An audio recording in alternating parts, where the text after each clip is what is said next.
Okay. You hear me? Good?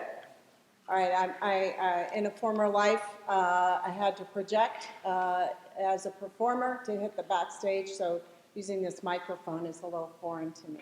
And I also have my notes, because one of the things that you will find about me in the next few minutes is I'm very passionate.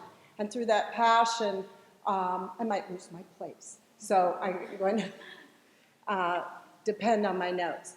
So the question is, why is it important to be a global citizen? So about a year ago, I was asked by another professional organization, could you come and host a roundtable, a leadership roundtable that we're doing, and we'd like you to do the global citizenship part of that roundtable. Well, when did I become an expert on global citizenship? When did that happen? And in fact, my family is quite frankly asking me that question all the time. You hate to fly. You're going where? How long? We can't get a hold of you? What, and of course I've added aerodynamic technical advisor to my resume, because I psych myself into the pilot when we do turbulence. And I also, as a good educator that I am, determine when people can go to the bathroom. If we are bouncing up and down, no, you will sit in your seat. You will stay until it's time. The pilot says you can go to the bathroom. Also, if the plane is going this way, we lean this way. So when did this happen? And what do I want to say? Well, there were two things that came into mind. One, you need passion. You need to have passion for what you believe in. And the second thing is the UN Millennium Goals. Poverty, HIV/AIDS, education for all, women and girls, and environmental sustainability. That is the message I wanted to get. So I had prepared my little PowerPoint, and I was all ready, and my first group comes in, and this woman, and I could tell, oh boy, I'm going to have to sell this to her. She had her arms crossed. She's listening, and she goes, why should I care about being global when my children at my school go home with nothing to eat? And for a minute, I was like, yeah, I hear you.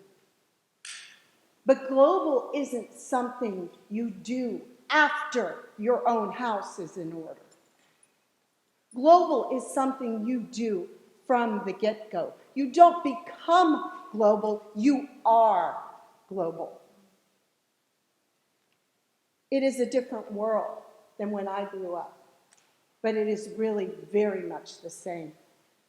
The causes that my generation protested for, marched for, are the same causes that are embraced in the Millennium Goals, that are embraced by the generations of today.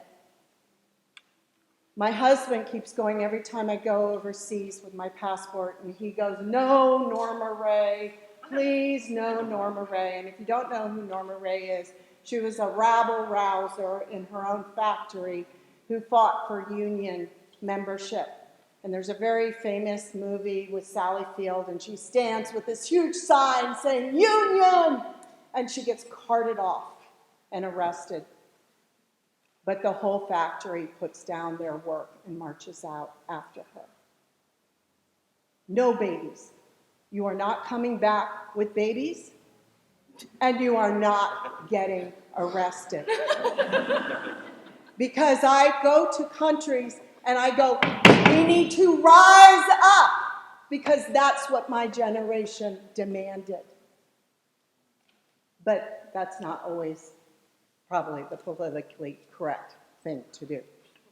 The causes are the same, but things are different. When I was growing up, the world was a faraway place that we sent young men to fight in, that people were dying of hunger in, but it was not in my backyard. Today, I can be in your country in a matter of seconds with the use of the internet. That is completely different. And where we fought for causes, your generation starts NGOs. You don't wait for the job.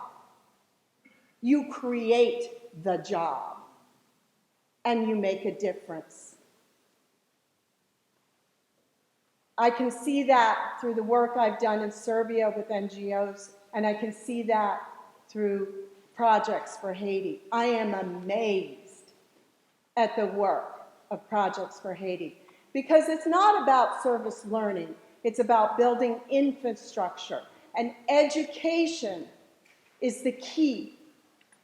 Education is the tool to build that infrastructure.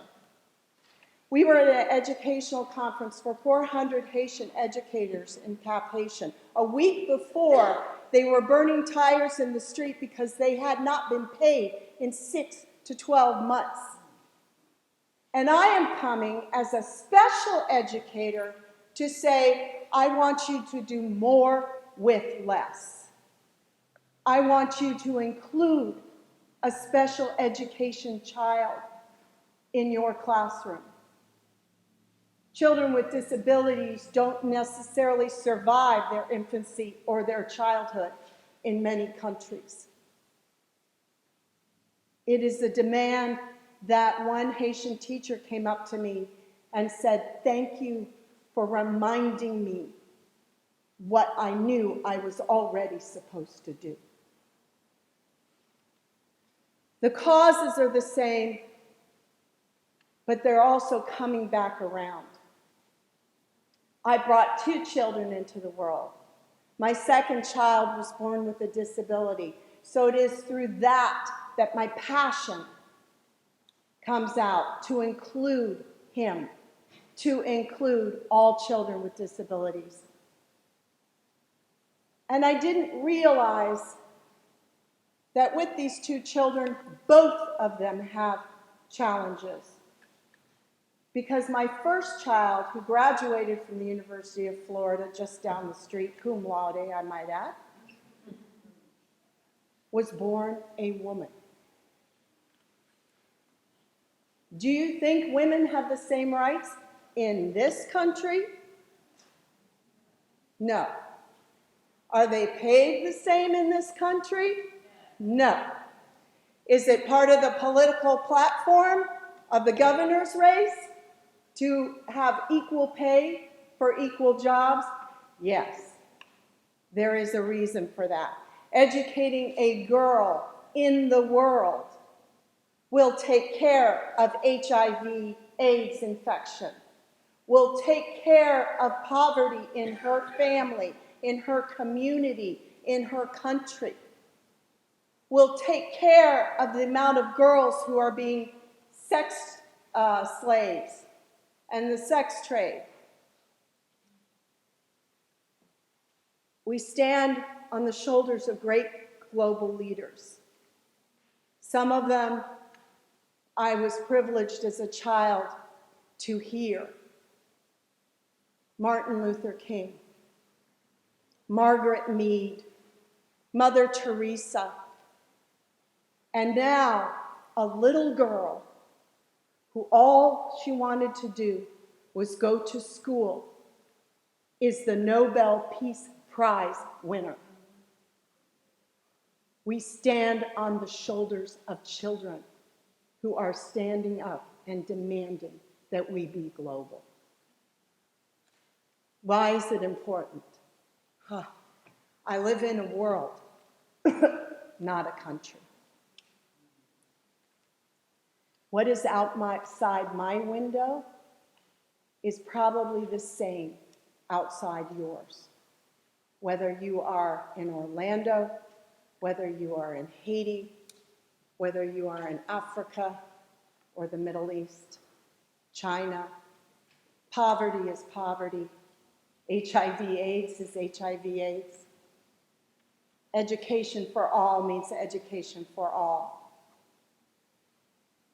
Why is it important? We can't afford not to be global. In this country, we lost our innocence with 9/11. Terrorism was always a part of our lives, but it came home. We have to be global. I teach a class for students with autism who are 3 to 5 years old.